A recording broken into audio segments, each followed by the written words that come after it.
crushing defeat at Isandlwana sent shockwaves through Britain, a humiliating blow to an empire unaccustomed to loss.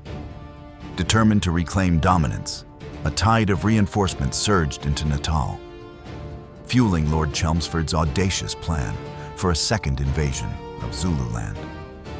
By mid-June, he faced a new challenge. Sir Garnet Wolseley had been appointed to supersede his command, with strict orders from Her Majesty's government to bend to Wolseley's authority. Defiant, Chelmsford cast aside both these commands and Cetewayo's desperate peace overtures, seizing the moment to strike while the Zulu forces reeled from their losses, his eyes fixed on redeeming his tarnished legacy. To restore his honor before Wolseley could strip him of command, Chelmsford amassed a formidable force: 2 cavalry regiments, 5 artillery batteries, and 12 infantry battalions, 1,000 regular cavalry, 9,000 disciplined infantry, and 7,000 additional men armed with 24 guns, including the British Army's first ever Gatling gun battery, a fearsome new weapon of war. Despite orders to halt, on June 3rd, the second invasion lumbered toward Ulundi, its slow advance a calculated gamble. King Cetewayo, clinging to hopes of peace, held back from striking the British's exposed supply lines, leaving the path to confrontation wide open. Consequently, the British advance was unopposed. As the force advanced, Cetewayo dispatched envoys from Ulundi to the British.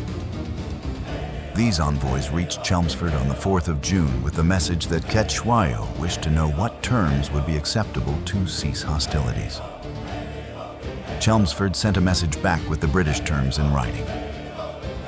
By the 16th, the slow advance was quickened by the news that Wolseley was on his way to Natal to take command. On the 28th of June, Chelmsford's column was a mere 17 miles away from Ulundi and had established a supply depot. When Sir Garnet Wolseley arrived in Cape Town, Wolseley had sent a message to Chelmsford ordering him not to undertake any serious actions against the Zulus. Chelmsford had no intention of letting Wolseley stop him from making a last effort to restore his reputation and did not reply. A second message was sent on the 30th of June, which said the following: "Concentrate your force immediately and keep it concentrated. Undertake no serious operations with detached bodies of troops. Acknowledge receipt of this message at once and flash back your latest moves. I am astonished at not hearing from you." Wolseley, straining to assert command over Chelmsford, tried to join the 1st Division lagging along the coast behind the main advance.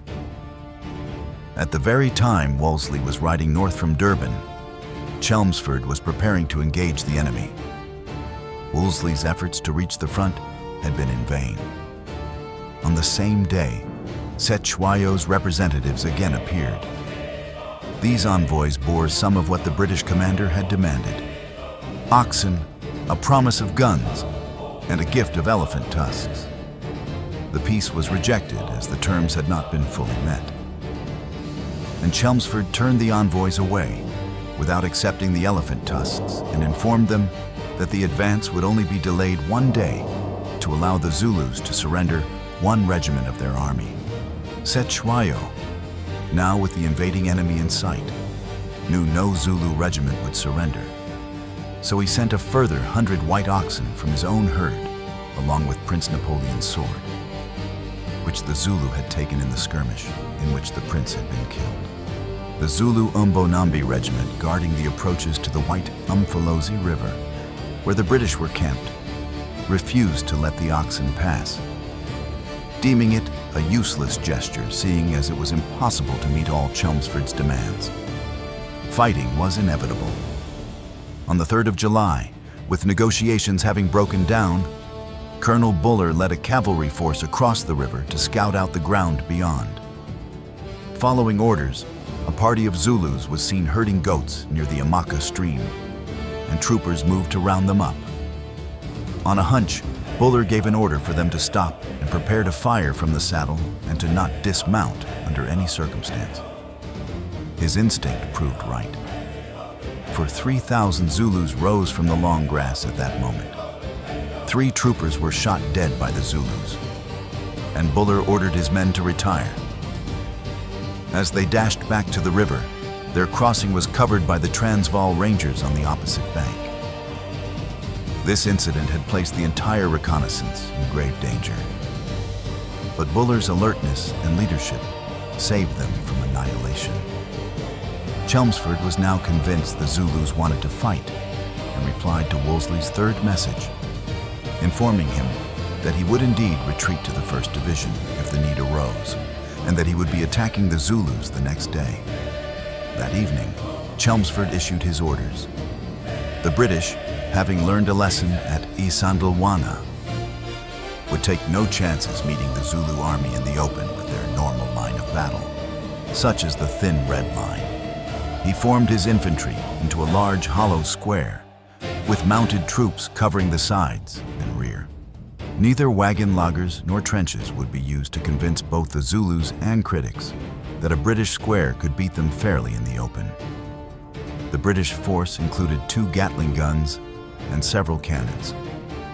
Within the square were headquarters staff, No. 5 Company of the Royal Engineers, led by Lieutenant Chard, the 2nd Natal Native Contingent, a rear guard of 2 squadrons of the 17th Lancers, and a troop of Natal Native Horse. No Zulus in any numbers had been sighted by 8 a.m., so the Frontier Light Horse was sent forth to provoke the enemy.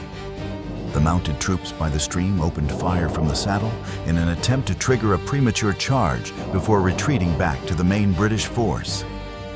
The Zulu army, under the command of Ntshingwayo Kamahole Koza, around 15,000 strong, now stood in a horseshoe shape encircling the northeast and southern sides of the square.